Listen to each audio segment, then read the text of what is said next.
I need to confess something that most women over 50 have experienced but never admitted out loud. A simple hug has made me more aroused than passionate kissing. One touch, one placement of his hand during an embrace, and suddenly you cannot stop replaying that moment for days. Women have left long-term relationships, obsessed over men who never went further, felt their bodies respond in ways that made no logical sense, all because of how he hugged them. Not what he said, not what he promised, just how he held them for those few seconds. Most hugs feel flat, safe, forgettable, the kind your body tolerates but never craves. But then there are the other ones, the hugs that leave you confused, slightly breathless, wondering why your skin feels electric and your mind keeps circling back to that moment. Welcome back to the Female Health Podcast, where we talk honestly about what your body actually experiences after 50. I'm Dr. Leah Parker, a gynecologist and women's health specialist with over 30 years helping women understand their changing bodies with clarity and confidence. And today I'm going to explain exactly why this happens, not the romance novel version. The real biological and psychological reasons certain hugs trigger arousal while others feel like nothing. By the end, you'll understand the specific physical triggers your body responds to without your permission. You'll recognize what creates that charge you've felt but couldn't name. And you'll know why dismissing these responses as inappropriate or confusing has kept you from understanding your own desire. But first, you need to know why your body reacts this way now more than it ever did before. The first trigger happens before he even touches you. It's the speed. How fast or slow he draws you in. Every woman can feel the difference instantly between a man who snatches her into a hug and one who pulls her in slowly, steadily, with calm certainty. When he rushes, your body tenses. It feels desperate, almost frantic, like he needs something from you. But when he draws you in gradually, when his hand guides you with patient pressure, your nervous system softens without your permission. This is not about romance. This is neuroscience. Your body is hypersensitive to pacing. Fast movements signal anxiety and neediness. Slow movements signal confidence and control. When a man does not rush to close the space between you, when he sets the rhythm instead of reacting to yours, your body registers safety, and safety is the foundation of arousal. Here's what changes after 50. Your body needs more time now to register sensation. Estrogen decline means nerve signals travel differently. Arousal builds more gradually. Rush touch does not allow the buildup your body requires, but slow, intentional pacing gives your nervous system time to respond, to warm, to open. When he moves slower than feels necessary, when his breath is steady and unhurried, your body starts asking questions it cannot answer. Why is he so calm? What does he know that I do not? That uncertainty creates the kind of tension that follows you home. But pacing is only the beginning.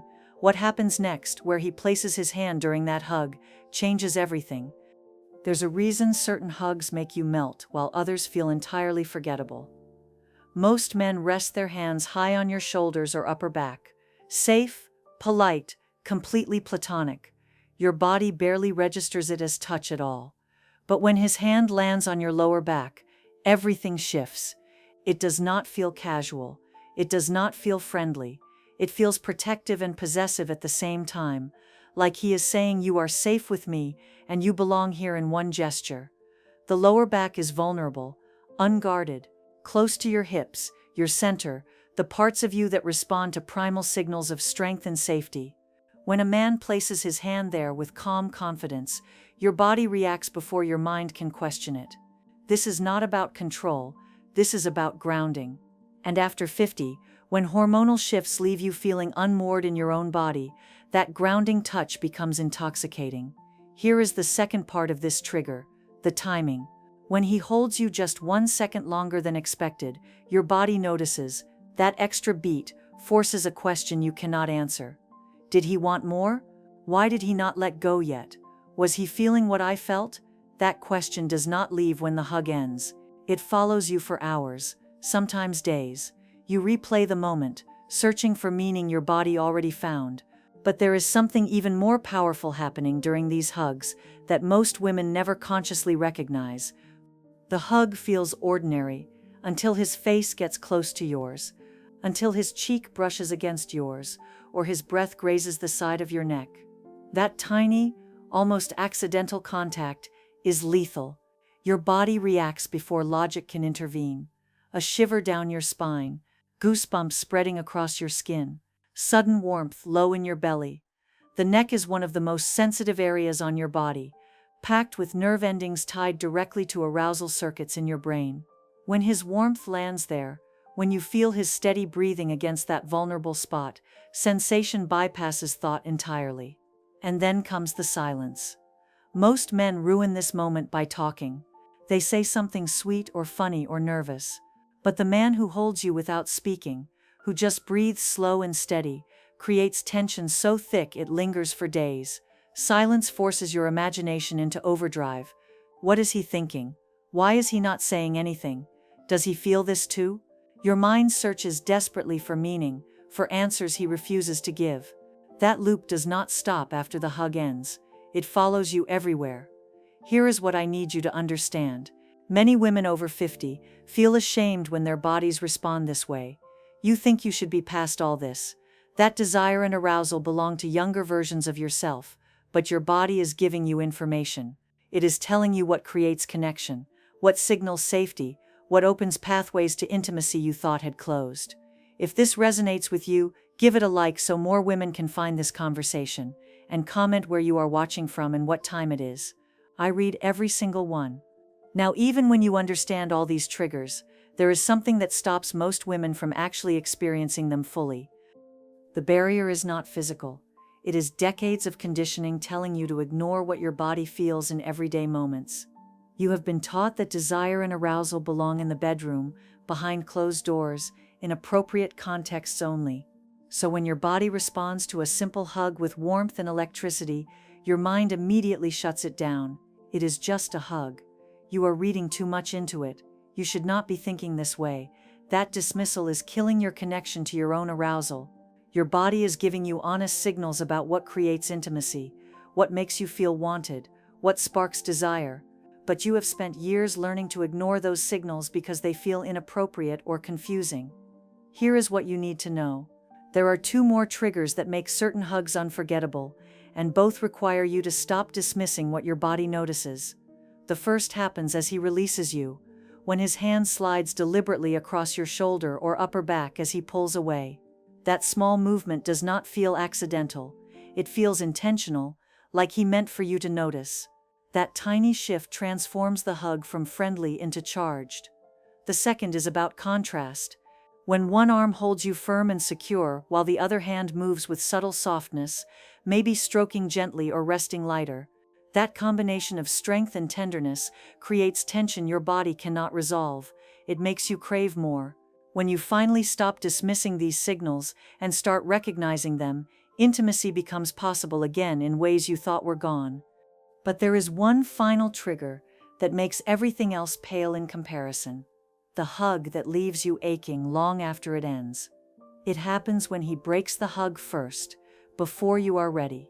When he releases you with calm certainty while your body still wants more. Women are wired to desire what is withheld. When he gives everything instantly, you enjoy it but do not obsess over it. But when he stops short, when he ends the embrace while you are still leaning in, he creates tension that fuels your imagination for days. You replay it endlessly, wondering why he pulled away.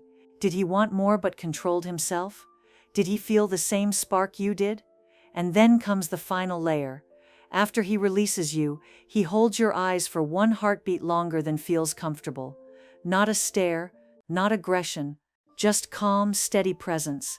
That look makes you feel like the hug never ended, like he is still holding you even when his arms are gone. This is not about manipulation. This is about understanding what your body craves for connection after 50. Slow pacing that gives your nervous system time to respond. Lower back placement that signals safety and strength. Holding just long enough to create questions. Neck proximity that awakens nerve pathways. Silence that forces imagination. Intentional movement as he releases. The contrast of firm and gentle, breaking first while you still want more. Eye contact that lingers. These are not tricks. They are the language your body speaks, and when you recognize this language, you can communicate what you want. You can notice when touch carries intention. You can stop dismissing your arousal as inappropriate and start honoring it as information about connection and desire. Your body has not outgrown arousal, it has simply changed how it asks for it, and every signal it sends deserves your attention. If you want deeper guidance on reconnecting with your body and understanding pleasure after 50, check out the Reconnection Guide in the description. It will help you rediscover sensations you thought were gone. Leave a comment and tell me which trigger surprised you most. I want to hear from you. Subscribe for new episodes every other day. Your body is still speaking. It is time to listen.